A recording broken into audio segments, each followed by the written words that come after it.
Hi guys and welcome back to my channel. So today we're talking about the hottest bags in 2022 and if they're still worth buying in 2023. Let's begin. Hi guys and welcome back to my channel. So my name is Freya and I love to do fashion and luxury content here on YouTube. So if that's your cup of tea, then please consider subscribing down below. It's free and it really helps me out. And today we're going to talk about the hottest, most trendy, most sought after designer handbags of 2022 and if I think they're still worth buying in 2023. Before we start off, I'm really sorry about my voice. I've been sick. And that's why there wasn't a video last week, and I'm getting better, but I'm moving right now, so it's all kind of a mess, but I wanted to get out this video for you guys, and I hope you're excited. So we're gonna start off with the most trendy, most sought after bag of 2022 that aged really badly, which is the Balenciaga Le Cagole XS bag. This bag was all the rave this year, and as you guys know, you should not buy Balenciaga at the moment. Stay clear of the brand. This is definitely a no to buy for 2023. The next one that's on my list is the Chanel 2022 bag. This came out with the spring summer 2022 collection, and it also comes in a backpack version. And I don't think it is necessarily that classic, even though it came out in a classic, like in the classic line with a name, because usually Chanel always gives the bag names that are intended to be in the permanent collection, which the 22 with its name is supposed to be doing, but I don't really think it's a classic looking bag. To me, it kind of looks like a gym bag, like how high schoolers have their gym clothes in, and I think it's a much better way to go with a 19 bag, or to go with a classic flap or a boy bag, or if you want a bigger one with a Deauville tote. But I don't think the 2022 bag is a good one to go for from Chanel, so also a definite no for me. Alright, the next one is the Givenchy candy bag, and I must say I missed that bag. Like, I didn't know this even existed. I haven't seen it before, but I looked into it. So it's like a pouch-like bag that is pretty reasonably priced, so you can definitely find some at a good discount. So I will pop on some pictures, and they have really cool colors. Like, I saw this turquoise or also a hot pink. And it's a really unique design with really fun colors, and you can get them for a great deal. So for me, this is a yes, because I've seen some for 800 euros and I love the strap with the Givenchy logo. I think this is really cool and unique. And I think Givenchy, similar to maybe Fendi, are brands that are kind of underrated, but they have a couple of bags. For example, obviously the Givenchy Antigona, that is a really classic bag and that has stood the test of time so well, similar to Fendi with like the Fendi Peekaboo or the Baguette. So I think you can't really go wrong with Givenchy, and I love the design. I think it's still really cool, and not seeing it everywhere I think is also a good sign, because that meant that it didn't really make it in the influencer hype, so it won't die down as much, like as quickly as other bags. So definitely yes for me. All right, the next one is the Gucci small Jackie 1961 bag. This one came back in 2020, and it's like a really classic look. You have this horse piece at the front, you have different colors, you can wear it a top handle, or you also have the crossbody strap. It's around 2,000 euros, and it comes in full leather, but it also comes in monogram. So I think this is a really good bag from Gucci. I love Gucci. I think Gucci is just like, a lot of people say it's overrated because a lot of people actually own Gucci stuff, but I just really do love Gucci because I feel like it has a history. It always makes like really unique designs as well, and I just like it. I just think it's a really great bag that is super timeless and that is super versatile and not badly priced. So I think this would be a good purchase to make. All right, off to two bags that I kind of find 50-50. So the first one is the JW Anderson bumper bag.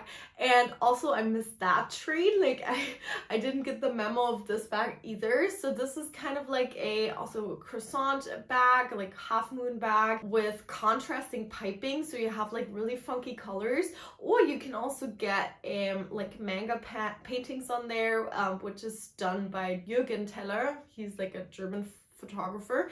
And they were priced around 600 euros, and I would say 50-50 because I don't like them. I don't think this would be a bag that I would be interested in picking up, but I feel like for 600 euros, I know that JW Anderson has done like other really cool bags as well. So I feel like if you're into it, or if you're like a huge manga fan or whatever is on them, I think it would be a fun, quirky way. Also, it's a very unique bag. Maybe it's even like something you would collect because you really like that manga series or whatever. So I think for that reason it would be a good idea. But if you want a classic, a timeless piece, definitely stay away from it. All right, and the next one, which also kind of 50-50 for me, is the Loewe Luna bag. It's also a crescent moon bag. So we see that like these hobo crescent moon bags are all the way for 2022. And it comes out in plain leather, and it comes out in the anagram print, and I really love the anagram print one. I will insert some pictures. It's around like 2,000 euros, but the plain leather ones I find kind of boring. And I usually love Loewe for their simplicity, but for their intricate design. And I feel like in a plain leather, this bag is kind of too boring for me. But in the anagram, I really, really like it. So that's why I said it's kind of like a 50-50 for me. But the next one from Loewe, which is the Loewe puzzle bag that came out in 2014. And it's such a classic. And it's still on this list for the best bags of 2022. And I definitely can see why.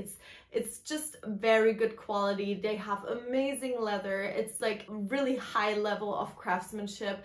The design is simple, but still really interesting. It comes in so many different colors and sizes and like different strap options and everything. So you can really, really find what you would like from it. So I think the Loewe puzzle bag definitely must be a yes. I think it's a better bet than the Luna bag, but that's just my opinion. Okay, the next one, speaking of croissant bags and loop bags, is the Louis Vuitton loop bag.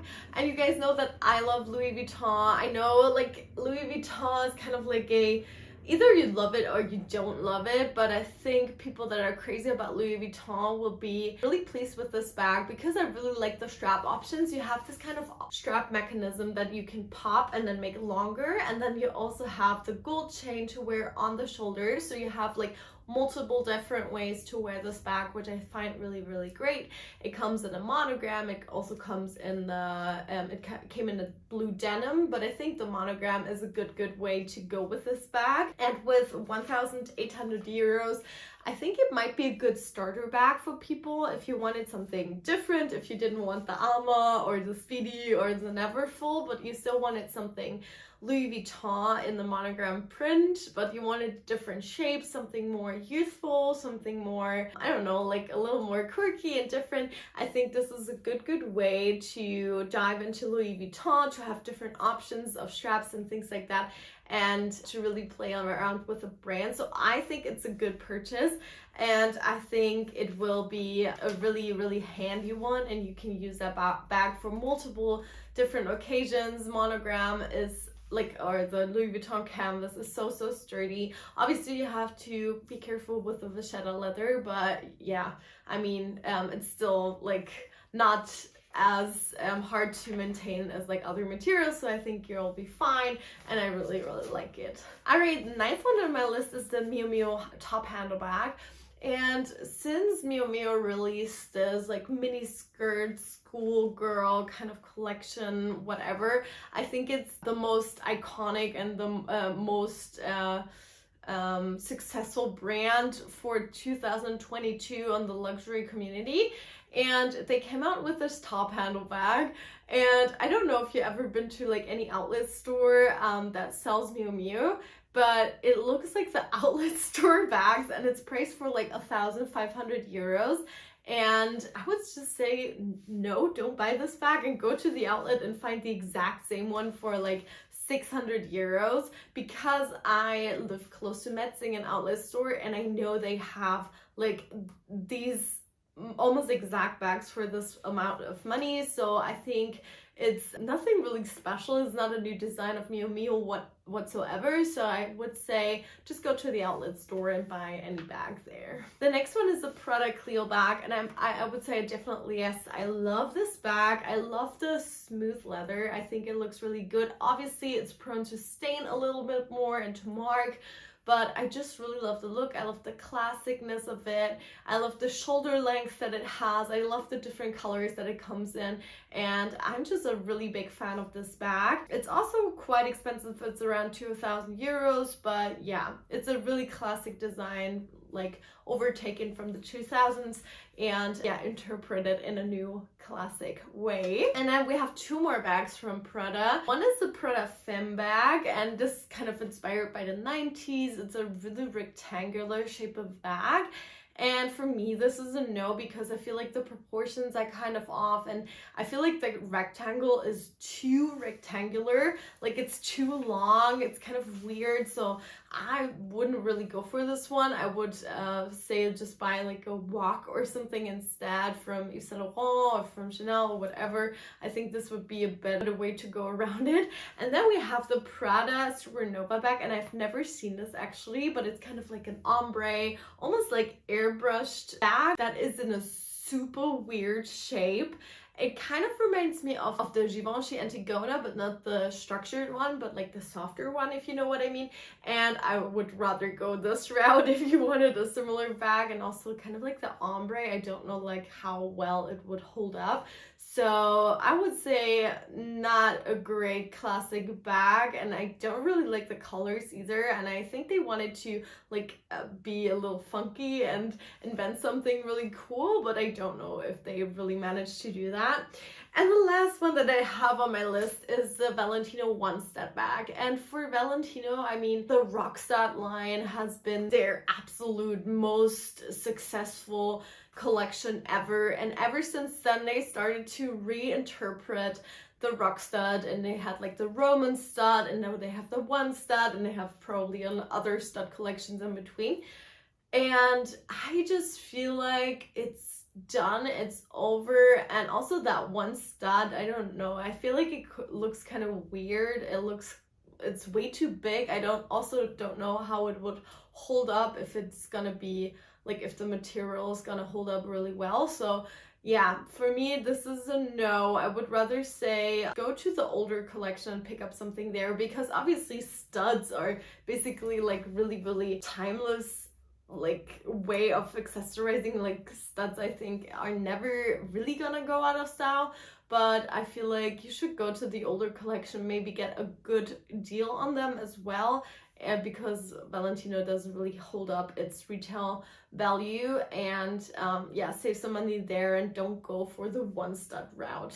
Alright guys, and this was my roundup of the 2022 most trendy, sought after luxury bags, and what I think about them, and if I think they're still worth buying 2023. I hope you really liked this video. If you did, please give it a thumbs up and comment down below which designer handbag you are looking into buying in 2023, and I'm gonna see you for my next video. Thanks for watching. Bye guys.